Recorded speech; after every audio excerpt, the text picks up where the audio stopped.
My name is Manuela Mage, and I will be discussing um, how service research can help improve our target organization or professional area of specialization. In my case, it's clinical social work. And I will start with quoting Nostrom 2015 or citing him. He writes about service research and how technology and the internet have changed how business is done. I work in the behavioral field. I work in a psychiatric clinic within an urban hospital. We have been long involved in research that emphasizes the experience of the clients, which we call patients, so that we can be truly considered a patient-centered clinic.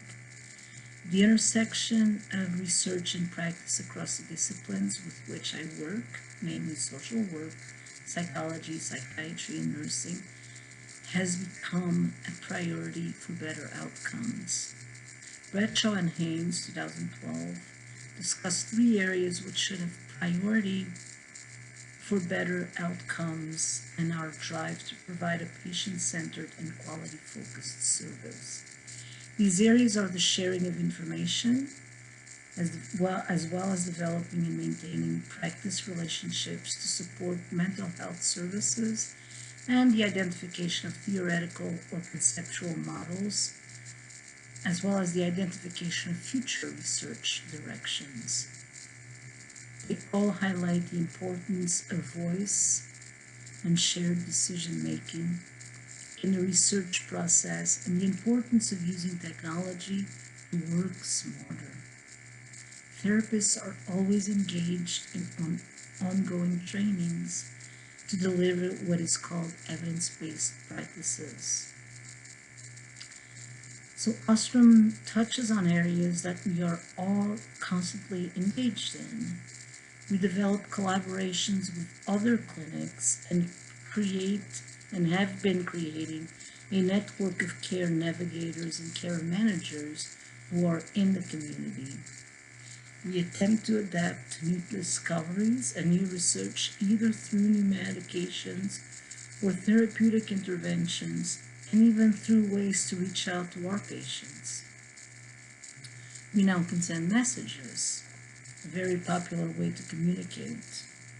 We are bound by HIPAA laws, though, which are related to the confidentiality of our patients' data, and everything we do has to take that into account. And confidentiality is of utmost importance in mental and physical health, and especially mental health care.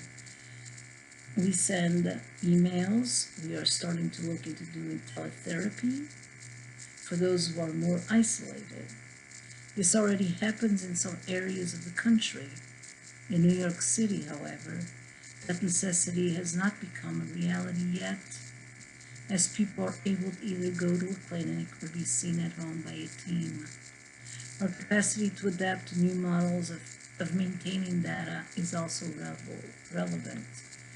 We are always learning how to keep records, how to maintain records, and we work with the MIS, the Information Systems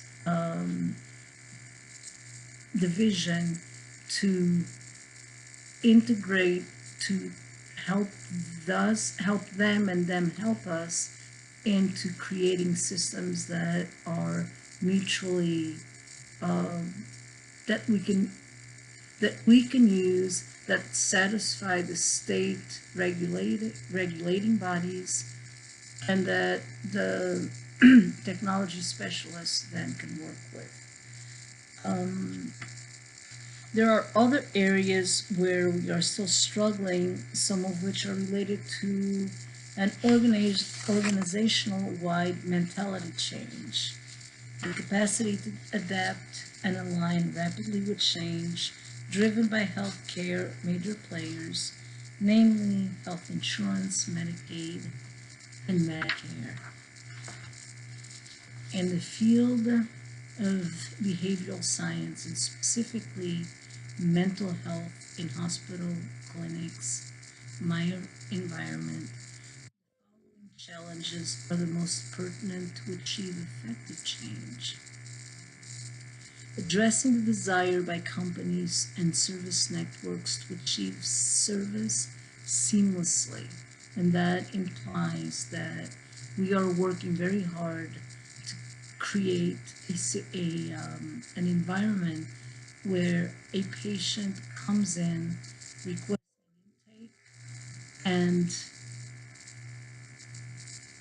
is able to see a team of therapists and psychiatrists as fast as possible with as little middle um, management or any other intervening people as possible.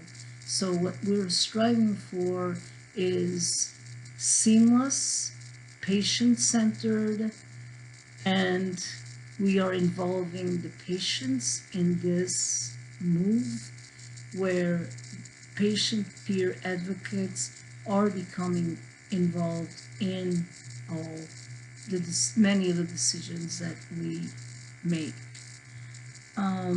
We're also fostering more effective interdisciplinary and transdisciplinary service outreach. So we communicate with many of the clinics, we communicate with clinics outside of our hospital. We have a wide array of nonprofits, of non-government agencies or organizations, NGOs, that create a vast network which then our patients can access.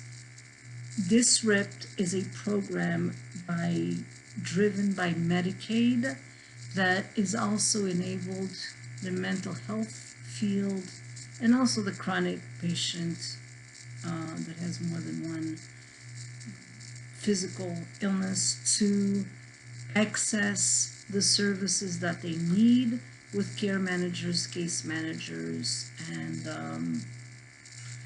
health coaches. We have many meetings. The meetings are sometimes done with videos. The meetings are interdisciplinary. The meetings are concerned with the patient as the locus of control, as the focus of the intervention, and it is patient driven. It is as our main goal and as the end to the participation. I would also like to add lastly that we have ad hoc groups and meetings where when there is a negative or an outcome that needs to be dealt with, we get all the people that have been involved in the situation, and we go and look at it through a systems perspective and see where we could have changed the outcome, where we could have done a better job, and where we could have implemented better practices. Better practices are our goal. Thank you.